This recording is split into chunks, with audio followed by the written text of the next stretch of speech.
आज हम लोग पढ़ेंगे शुष्क सेल क्या होता है और सीसा संचायक सेल क्या होता है। तो ध्यान दीजिए, शुष्क सेल वह सेल होता है जो प्राथमिक सेल होते हैं, इसे पुनः जो है चार्ज नहीं किया जा सकता है। और जो शुष्क सेल का ये जो चित्र बना हुआ है, इस चित्र को ध्यान से अगर देखेंगे तो आपको पूरा समझ में आ जाएगा।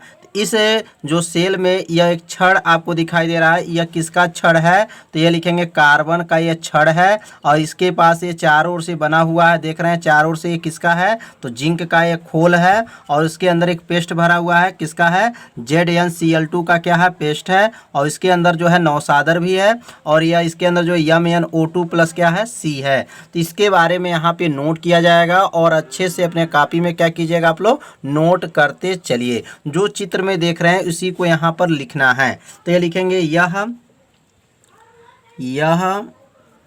एक प्राथमिक सेल है। शुष्क सेल कौन सा सेल है? प्राथमिक सेल है। प्राथमिक सेल है क्योंकि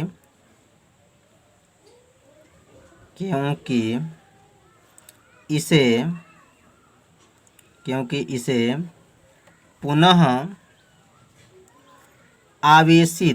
पुनः आवेशित नहीं किया जा सकता। पुनः आवेशित नहीं किया जा सकता है। तो कितना आसान है। यह एक कौन सा सेल है? तो प्राथमिक सेल है, क्योंकि इसे पुनः जो है आवेशित नहीं किया जा सकता है। इसमें एक Zn मतलब जिंक का बेलनाकार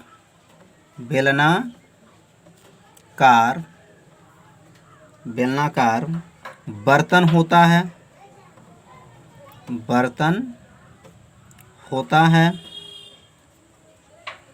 किसका बेलनाकार बर्तन होता है? तो यह जो बना हुआ है बेलनाकार बर्तन होता है। और ये किसका बना होता है? तो वह जिंक का बना होता है। जो एनोड का कार्य करता है, जो वह जिंक है वो किसका कार्य करता है? तो एनोड का कार्य करता है। तो जिंक जो है बेलनाकार का बना होता है इसमें सेल में, जो शुष्क सेल में। और वह जो किसका कार्य करता है? तो वह एनोड का कार्य करता है। इसे अब यहाँ लिखेंगे, इसे ऊपर से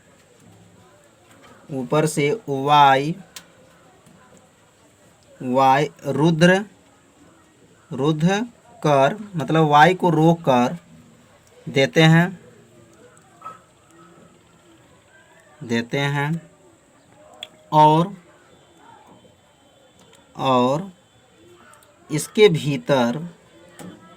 और इसके भीतर कुचालक पदार्थ, इसके भीतर कुचालक पदार्थ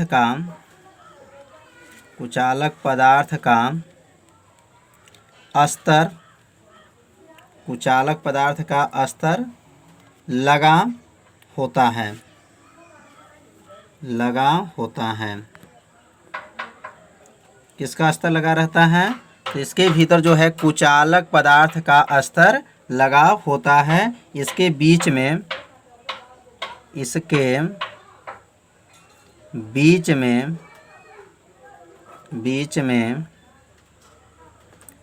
कार्बन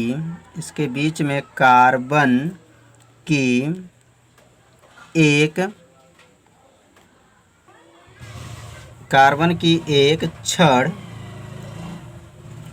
छड़ डाल दी जाती है। तो यहाँ देख लीजिए चित्र में, यह जो बना हुआ है यह किसका है? तो कार्बन का एक क्या है? छड़ डाल दी जाती है, जिसके ऊपर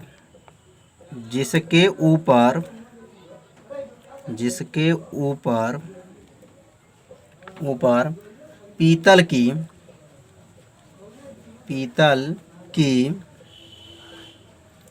कैप लगी होती है।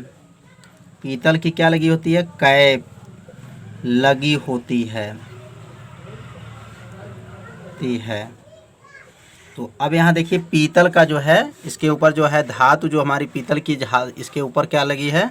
यहाँ पर जो धातु की टोपी लिखा है, तो यहाँ पे किसका टोपी लगा होता है? तो पीतल की टोपी लगी होती है। आप लोग घर पर टार्च का जो सेल देखे हैं, उसी सेल को ही क्या कहते हैं? शुष्क सेल कहा जाता है। तो ऊपर जो पीतल की टोपी लगी होती है और यह कैथोड का कार्य करती हैं। क्या करती हैं? तो यह कैथोड का कार्य करती हैं।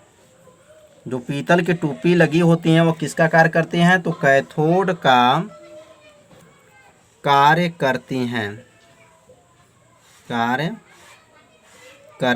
हैं। तो समझ में आ गया होगा कि जो पीतल की टोपी जो है कैथोड का कार्य, और एनोड का कार्य कौन सा करता है? तो जिंक जो है एनोड का कार्य करता है, जो बेलनाकार बना होता है। अब लिखें बर्तन में वैद्युत अपघट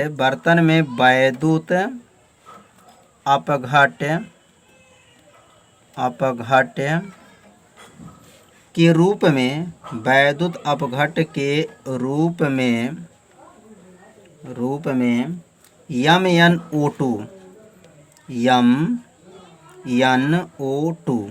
MnO2 plus ZnCl2 plus NH4Cl।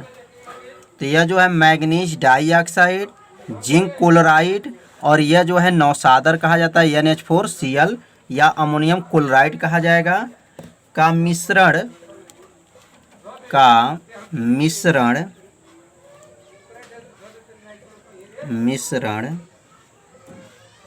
भरा होता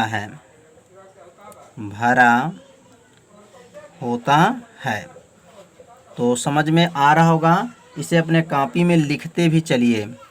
अब यहाँ लिखेंगे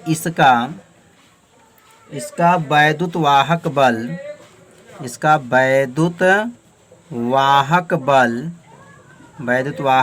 कितना होता है? तो इसका वैद्युत वाहक बल याद रखिएगा 1.5 वोल्ट होता है। कितना होता है? 1.5 वोल्ट होता है। 1.5 वोल्ट होता है। तो यह हो गया शुष्क सेल।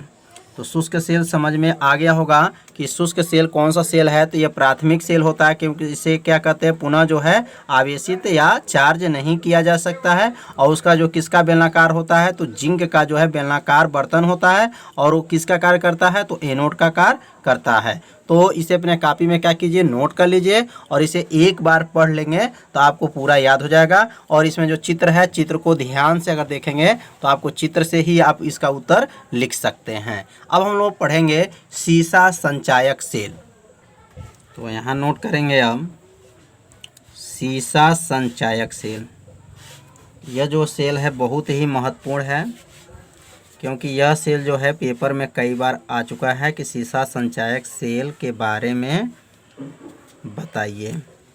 तो सीसा संचायक सेल, तो यह जो सेल होता है यह द्वितीयक सेल होता है। अब प्राथमिक सेल कौन था? शुष्क सेल जो है प्राथमिक सेल होता है। तो सीसा संचायक मतलब द्वितीयक सेल का मतलब ये होता है कि इसे बार बार इसे क्या करते हैं? चार्ज किया जा सकता है। तो यहाँ लिख सकते हैं, आप भी अपने कॉपी में क्या कीजिए? नोट करते चलिए। तो ये लिखेंगे यहाँ पे यह द्वितीयक सेल है। यह कौन सा सेल है? तो यह द्वितीयक सेल है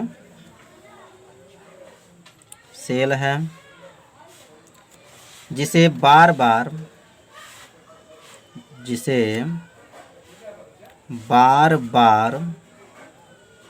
क्या किया जा सकता है? बार बार आवेशित किया जा सकता है।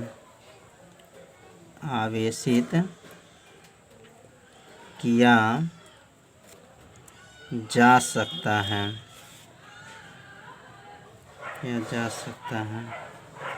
तो कितना स्थान है?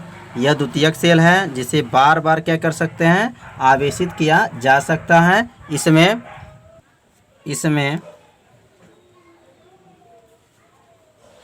इसमें एनोड के रूप में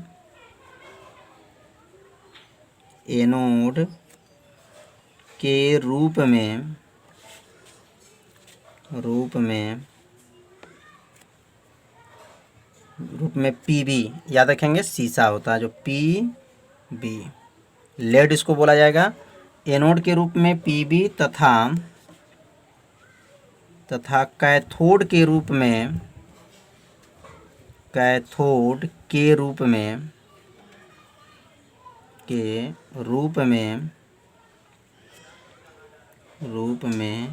टीबीओ, मतलब यहाँ पर जो है पीबी भी रहेगा प्लस PbO2। ध्यान देंगे आपको, कैथोड के रूप में क्या करेगा, Pb प्लस PbO2। वैद्युत अपघट्ट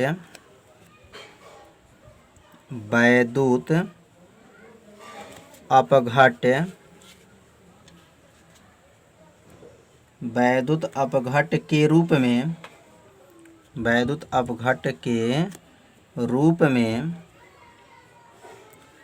में सल्फ्यूरिक अम्ल, मतलब H2SO4। वैद्युत अपघट्ट में किसका प्रयोग करेंगे, तो सल्फ्यूरिक अम्ल को 38%, कितने परसेंट, 38% सांद्रता का विलयन, 38% सांद्रता का विलयन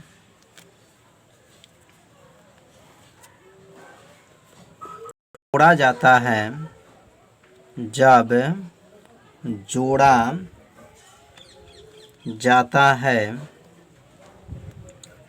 है तो परिपथ में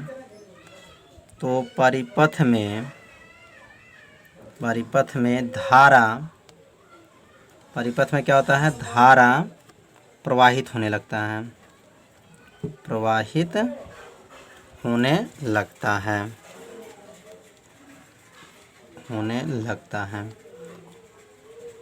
तो एक बार इसके और समझेंगे और इसे अपने कॉपी में अगर लिखे हैं तो और आप लोग एक बार पढ़ लीजिए, याद हो जाएगा। यह द्वितीयक सेल है। जो शीशा संचायक सेल होता है वो क्या होता है, द्वितीयक सेल होता है, जिसे बार बार आवेशित किया जा सकता है। आवेशित मतलब इसे चार्ज किया जा सकता है। इसमें एनोड के रूप में पीबी मतलब लेड तथा कैथोड के रूप में पीबी और यहाँ पर पीबी जो लेड ऑक्साइड इसको बोला जाएगा PbO2। वैद्युत अपघट्ट के रूप में क्या होता है, सल्फ्यूरिक अम्ल मतलब H2SO4 को 38% सांद्रता का विलयन भरा होता है। जो शीशा संचायक सेल होता है उसमें सल्फ्यूरिक अम्ल कितने परसेंट रहते हैं, तो याद रखिएगा 38% सांद्रता का विलयन क्या होता है, भरा होता है। कैथोड तथा एनोड को सुचालक जब तार द्वारा क्या करते हैं, जोड़ा जाता है तो उस परिपथ में क्या होने लगता है, धारा बहने लगता है। तो शीशा संचायक सेल आप लोग को समझ में आ गया होगा, इसे अपने कॉपी में लिख लीजिए। अब शीशा संचायक का चित्र क्या होता है, अब इसके चित्र के बारे में समझेंगे। तो यह जो चित्र है यह शीशा संचायक सेल का चित्र है। यहाँ पे जो लगा हुआ है एनोड लिखा है, यह जो छड़ है किसका, पीबी का है। जो लेड, तो यह लेड का बना होता है और यह किसका कार्य करता है, तो यह एनोड का कार्य करता है। और यहाँ लिखा है कैथोड, तो यहाँ कैथोड का कार्य कौन करता है, तो यह जो है लेड और इसमें क्या है PbO2 जो होता है, मतलब यहाँ पर लेड ऑक्साइड युक्त का एक छड़ रहता है जो किसका कार्य करता है, कैथोड का कार्य करता है। और इसके अंदर जो सल्फ्यूरिक अम्ल भरा होता है मतलब तेजाब इसको कहा जाता है, इसमें कितने परसेंट रहते हैं, तो 38% सल्फ्यूरिक अम्ल का इसमें क्या रहता है, विलयन होता है। तो इसे चित्र को अपने कॉपी में बना लीजिए शार्ट स्क्रीन लेकर के, और अपने कॉपी में अच्छे से इसको दोनों सेल को तैयार भी कर लीजिए, क्योंकि यह दो सेल जो है बहुत ही IMP माना जाता है, जो हर साल के पेपर में पूछा जाता है। तो आज का पढ़ाई क्या हुआ है, तो शुष्क सेल और शीशा संचायक सेल का पढ़ाई हुआ है। तो आज का वीडियो इतना ही रहेगा और कल के वीडियो आप लोग 7 बजे देखना न भूलिए।